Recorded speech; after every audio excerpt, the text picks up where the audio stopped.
The words still lingered in the air as my sister's smile widened, completely blind to the edge in my tone. She walked past me toward the kitchen, humming that same wedding tune, while my niece leaned against the deck rail, snapping photos of the ocean. My brother-in-law muttered something about calling a caterer. I stood frozen, arms folded, the weight of my silence pressing heavy against my chest. They thought my agreement meant surrender. They thought I was going to let them take everything I had worked for. By the time the sun dipped low, staining the horizon orange, they had gathered around my dining table.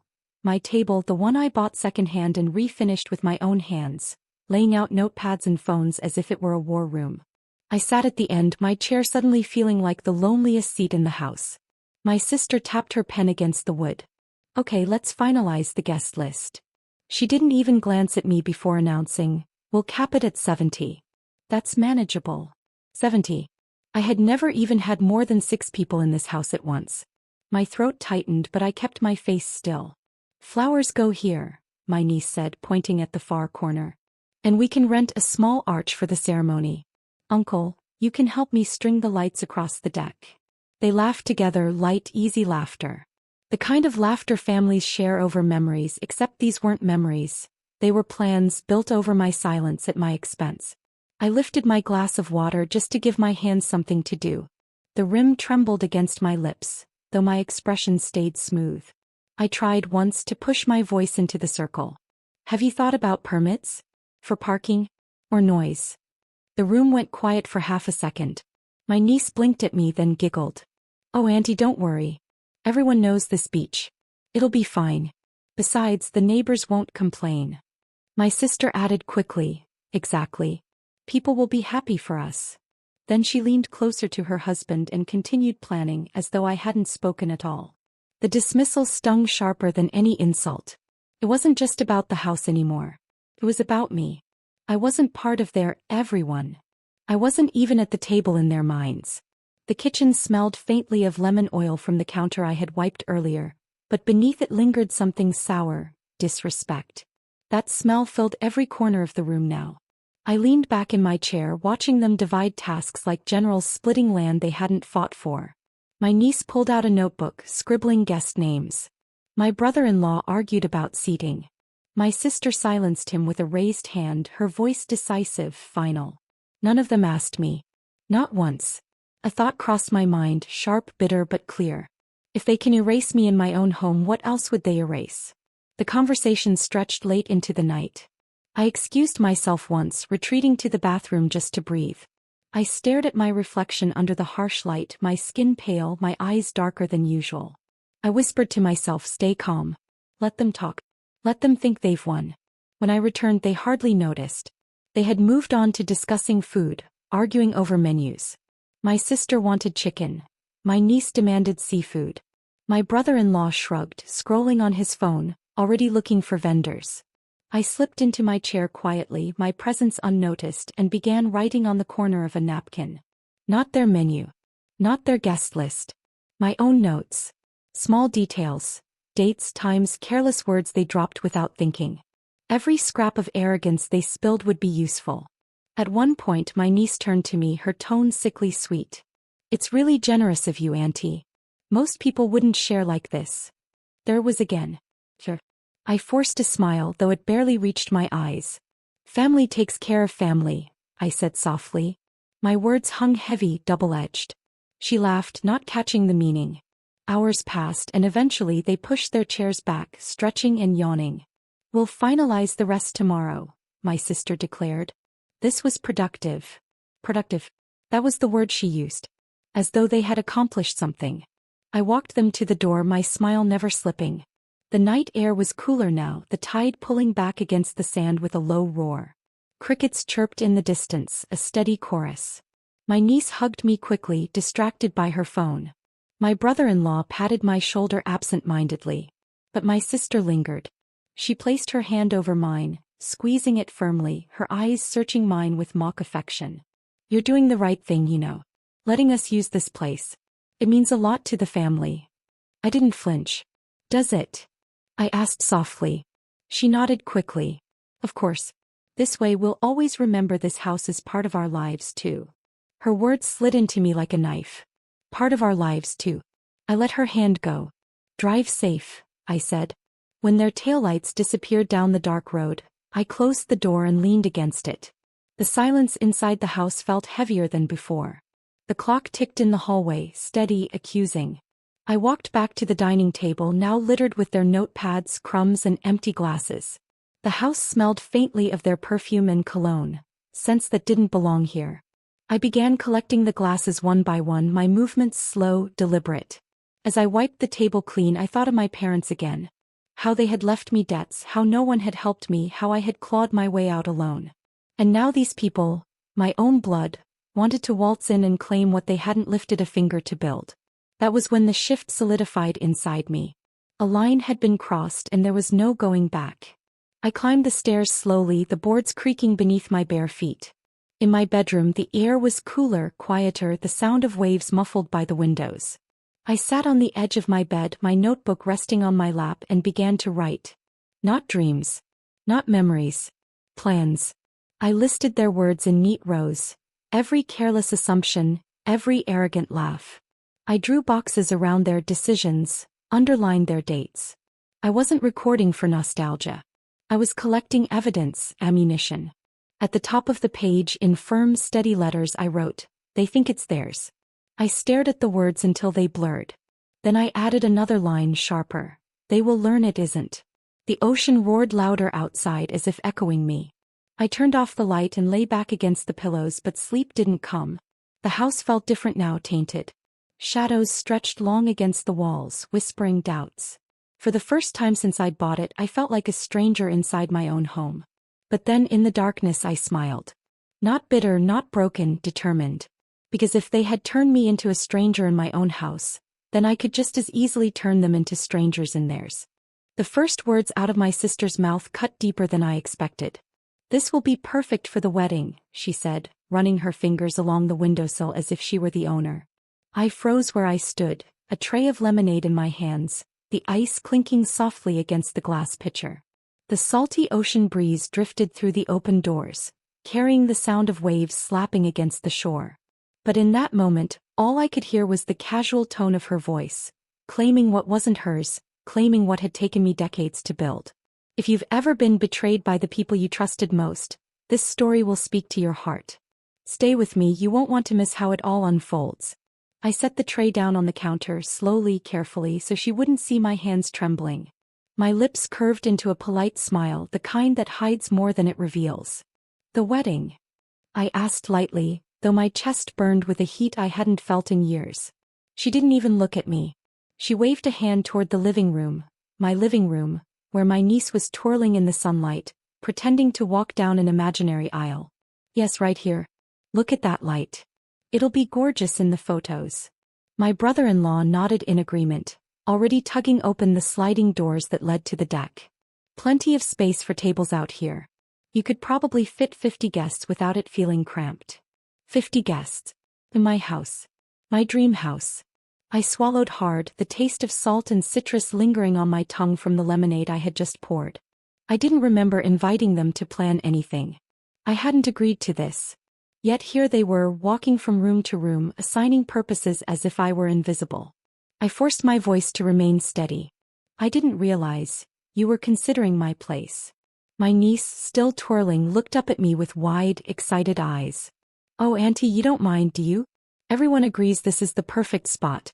It'll be magical." Everyone. The word echoed inside my head like a hammer against stone. Everyone had agreed. Except me, the woman who had poured every spare dollar, every sleepless night, every aching bone into this house. I pressed my palms against the cool marble countertop to ground myself. "It certainly is beautiful," I said quietly, my voice betraying nothing. Inside, though, something was shifting. A calmness. A strange, steady calm that always came before a storm. My sister finally turned to me, her face bright, her smile wide. "You'll love it. It'll be like the whole family sharing in your success. We'll make memories here together." The word sharing dug into me like a thorn. Sharing? No. This wasn't sharing. This was taking. The ocean breeze carried in laughter from the porch where my nephew had already set his phone down, measuring space with long strides. He was talking about where the DJ booth could go. A DJ booth. On the deck I had stained myself nail by nail, plank by plank. I stepped back into the hallway just to breathe. The walls around me still smelled faintly of paint. Fresh, clean mine. The photographs I had hung just last week were slightly crooked, and I reached up to straighten one with shaking hands. My parents' photo. They had left me nothing but debts when they passed, debts I had fought to pay off for years. This house was supposed to be the proof that I had survived it all. And now, within minutes, my family was turning it into their stage. I leaned against the wall, listening. Every word they spoke was another cut, another reminder of how little they valued me. The ceremony can be right here, my sister said. Guests will love the view, my brother-in-law added. And afterward we can do fireworks on the beach, my niece chimed in. I closed my eyes. Fireworks. In my sanctuary.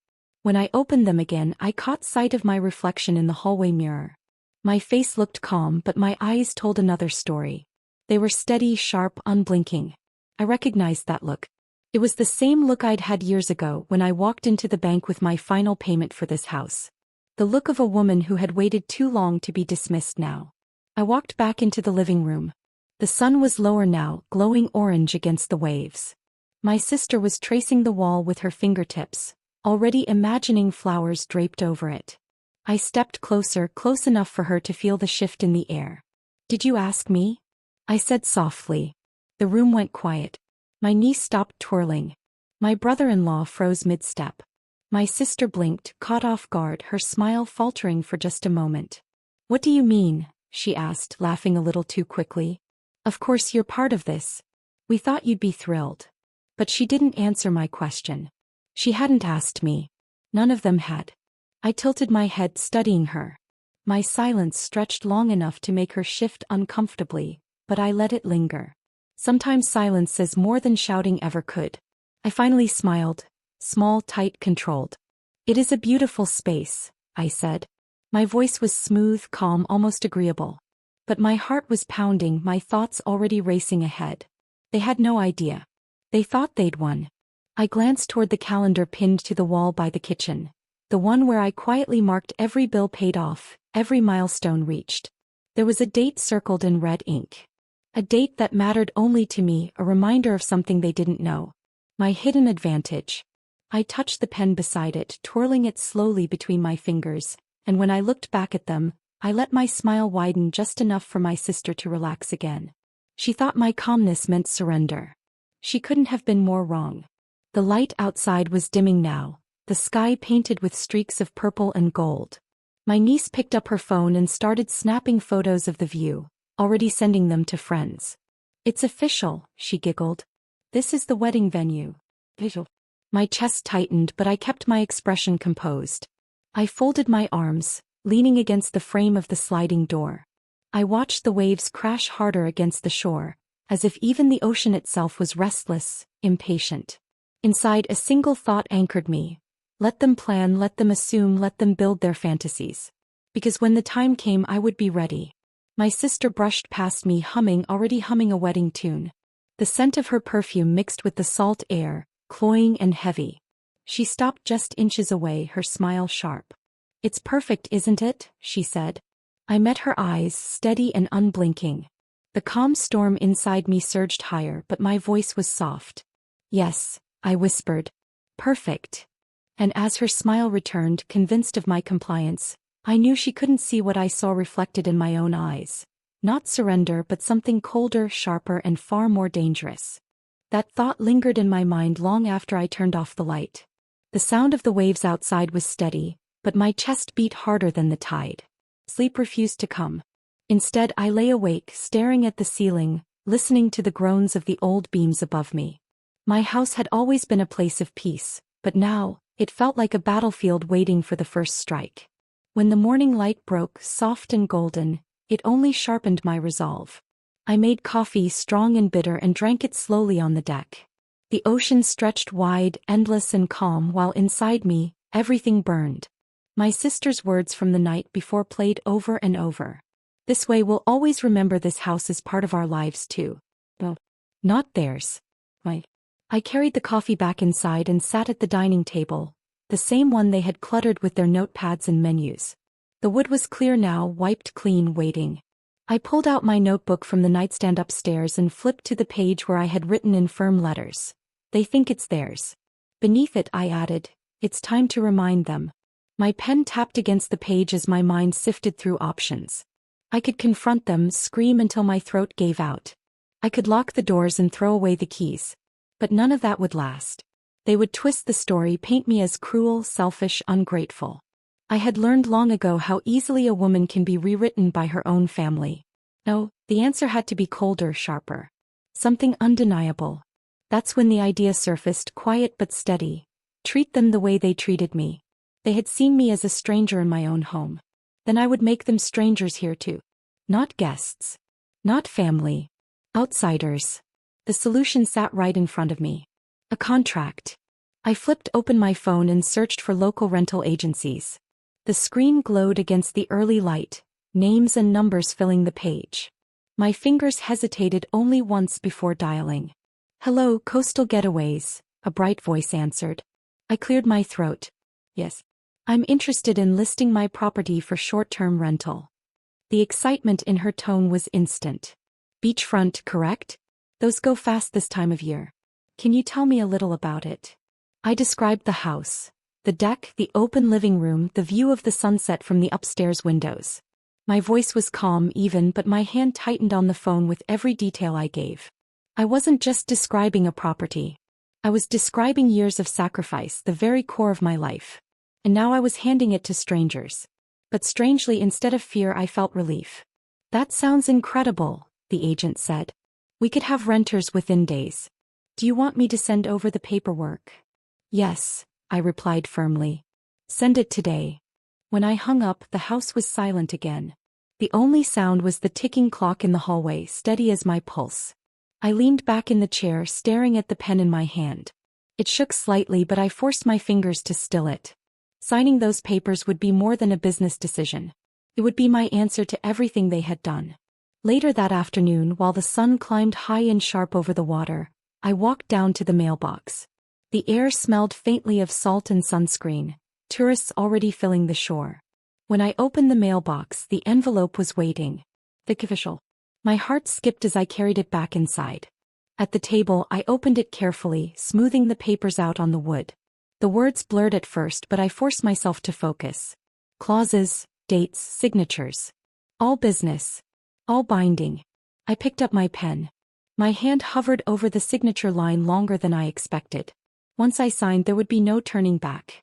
My family would be locked out, not metaphorically but legally. The tip of the pen touched the paper, and in one steady stroke I wrote my name. The silence afterward felt louder than any shout. I sat there for a long moment, staring at the ink. It was done. My house was no longer just mine. It was also theirs. The renters. The strangers. And my family, they would learn soon enough. That night my phone buzzed with messages. My niece sent photos of flower arrangements. My sister reminded me about guest counts. My brother-in-law mentioned a DJ deposit. Each message came like a small knock against my patience. I read every word but replied to none. Instead, I slid the signed contract into an envelope and set it on the counter, ready for the morning mail. But part of me wanted to push further. A thought whispered, what if they arrive and find someone else already living here? The image played in my head. My niece in her white dress, my sister with her clipboard, standing at the front door only to be told, sorry, this place is taken. I pressed a hand to my chest, steadying my breath. The thought was cruel, yes. But it was also fair. The next morning I mailed the contract. The clerk stamped it without ceremony, sliding it into the bin with dozens of others. To her it was routine. To me it was war. Walking back home, the sea breeze was sharp, almost sweet. The gulls cried overhead, their wings bright against the pale sky. The boardwalk was busy with tourists, families carrying coolers, children tugging kites. I watched them for a moment, realizing something strange. None of them knew me. None of them cared. And yet, in their indifference, I felt more respected than I had in my own family's laughter. Back at the house I cleaned. Not out of habit but ritual. I polished the counters, swept the deck, changed the linens. Each task felt like sealing a chapter, preparing for what came next. When evening fell, my sister called. I let it ring twice before answering. Hi, she said brightly. We were just finalizing things. I told the caterer the date and I cut her off gently. You're moving fast. Well, yes, she laughed. We have to. But it's worth it, isn't it? This is going to be the memory of a lifetime. My fingers traced the edge of the counter, slow, deliberate. It will be unforgettable, I said softly. She didn't catch the tone. He never did. When I hung up, the house was silent again.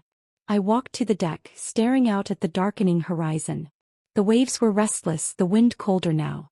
In my mind, I replayed the image of my family arriving, their arms full of flowers and decorations, only to be turned away by strangers holding a signed contract. For the first time in days I felt peace. But peace never lasts long when family is involved. The morning broke sharp and bright, the kind of coastal light that leaves no shadows. I heard them before I saw them. The crunch of tires on gravel, the slam of car doors, the bursts of voices too loud for this quiet street. Laughter, footsteps, the rustle of bags. My family had arrived, armed with decorations, lists, and a certainty that this house was already theirs. I stood at the kitchen counter, fingers resting lightly on the smooth edge. The signed contract lay hidden in a drawer, cool and weighty like a stone. I didn't touch it, not yet. Instead, I poured myself a cup of tea and let the steam rise to my face. My hands were steady. My voice would be too. The front door swung open without a knock. My sister's voice filled the air. We're here. Boxes thudded against the hallway walls as they carried things in. Flowers, bags of ribbons, crates of glassware. My niece floated in last, her dress in a garment bag, eyes sparkling. She looked at me only long enough to say, "We'll need to move the furniture in the living room." Not a hello. Not a question. A statement. I sipped my tea. Will you? She blinked at my tone but said nothing, just swept past me with her friends trailing behind. Soon the house was alive with movement. Chairs dragged across the floor, paper rustling, laughter bouncing off the high ceilings. I walked slowly into the living room. They had already begun rearranging everything. My sister was barking orders about angles and lighting, as though the house were a stage and I, merely the caretaker. My brother-in-law carried in coolers, setting them directly on the wood floors without a thought. This corner will be perfect for the cake table, my sister said, pointing to the spot where my mother's old rocking chair had always sat. It's not moving, I said. My voice was calm low. She looked at me distracted. What? The rocking chair, I repeated. It stays. She gave a little laugh like I had told a joke at the wrong time. Oh, come on, it's just for the day. I didn't move. Neither did the chair. The air in the room shifted, small, almost imperceptible, but there. Her eyes lingered on me a second longer than usual, testing. Then she turned away, too busy to fight me over one piece of furniture. But I saw it in her expression. She thought she had already won everything else. The hours moved strangely, stretched thin with noise and activity. At times I felt like a ghost drifting from room to room watching strangers invade. My niece tried her dress on in the upstairs bedroom, squealing to her friends about the view from the window. My brother-in-law paced the hallway on the phone with the caterer, talking money, timing, deliveries. Meanwhile, I moved in silence, tidying corners they ignored, folding throws they left crumpled, wiping down counters they covered in crumbs. It was still my house, even if they pretended otherwise. Every touch of my hand reminded me of that. At noon I escaped to the deck. The sun was high, the sea glittering like 1,000 shards of glass. The smell of salt and sunscreen drifted on the breeze. For a moment I closed my eyes, letting the sound of the waves drown out the voices inside. Then I heard footsteps behind me. My niece stepped onto the deck, holding her dress bag over her arm. She didn't look at me, only at the horizon. You know, she said softly, this house feels more like ours than yours. I turned my head slowly. Does it? She smiled, not cruel, just thoughtless, the way youth often is. We'll always remember it this way. My wedding here. All of us together. You'll be part of it too, of course. But, her voice trailed as though the thought didn't need finishing.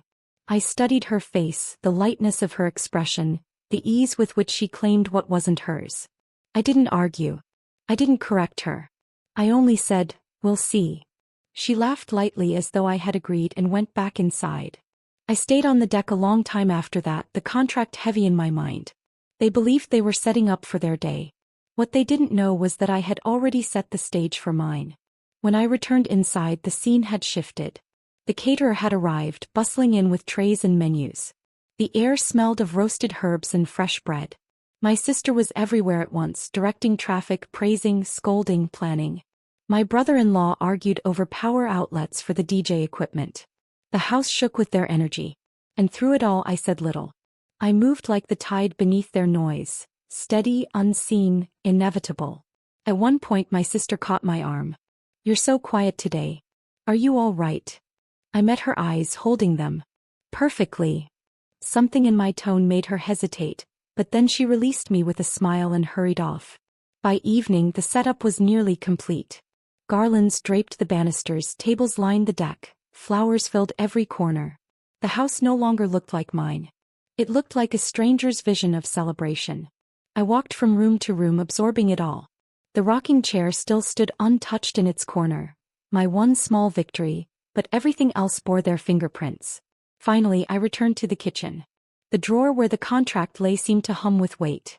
I pulled it open, touched the envelope lightly. Still there. Still waiting. The sun slipped lower, painting the rooms in amber light. Voices softened, footsteps slowed. My family was exhausted but pleased, admiring their work, laughing about tomorrow. I stood in the doorway watching them. My sister's head bent over a clipboard, my niece twirling with her dress bag, my brother-in-law cracking open a beer. For them this was triumph. For me it was the moment before the storm. The silence in my chest wasn't peace anymore. It was power. And as the first stars appeared beyond the windows I knew, tomorrow they would finally learn whose house this truly was. The silence in my chest wasn't peace anymore. It was power. And that power carried me straight into the morning of their so-called perfect day. I barely slept. The house hummed around me in the dark hours before dawn, pipes groaning, the wind brushing against the windows, the faint creak of old wood shifting beneath its own memories. My memories. I moved through the rooms like a keeper checking her gates, steady, deliberate.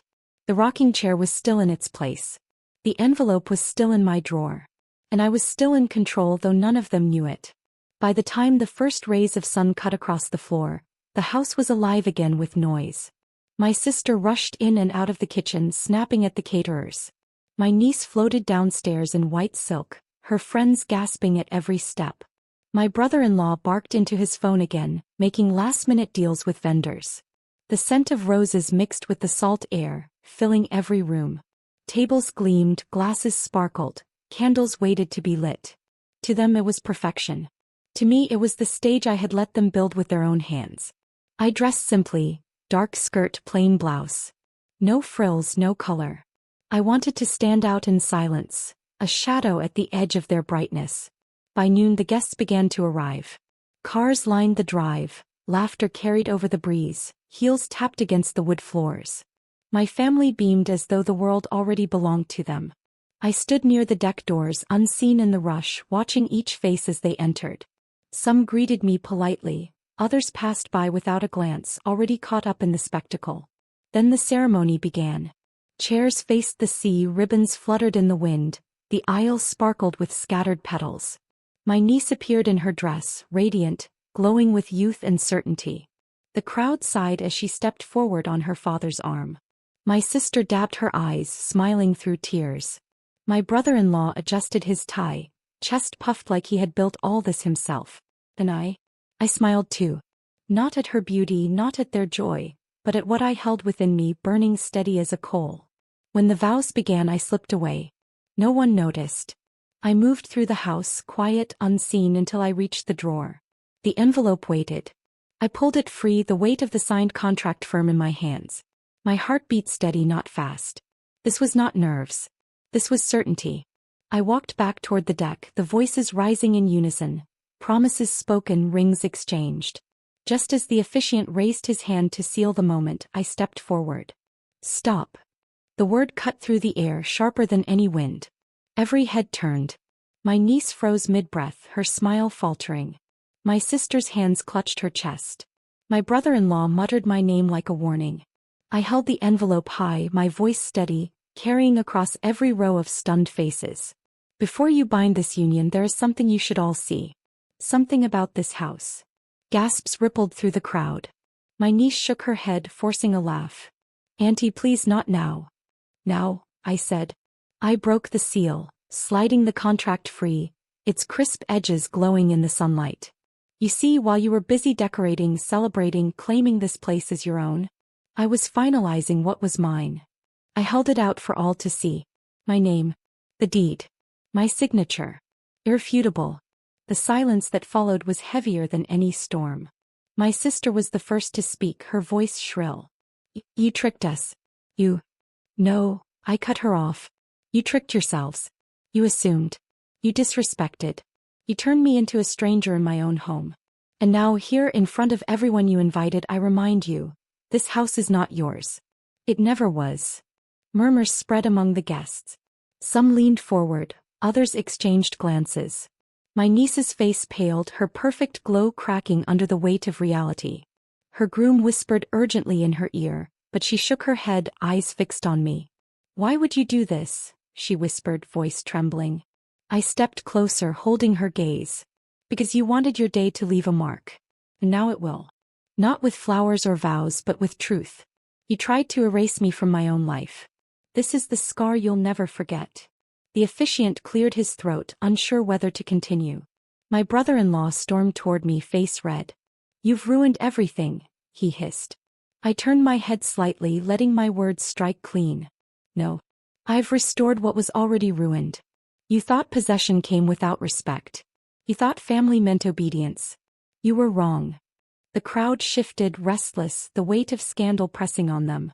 Some avoided my eyes, others stared at me with open admiration, as though they wished they had done the same in their own lives. My sister's voice cracked. You're cruel. I looked at her, steady. Cruel? No. Honest. Cruel was walking into my house and calling it yours. Cruel was moving my mother's chair, ignoring my words, silencing my presence. What I've done today is not cruelty. It's justice. The ceremony dissolved into whispers, scattered movement, uneasy laughter.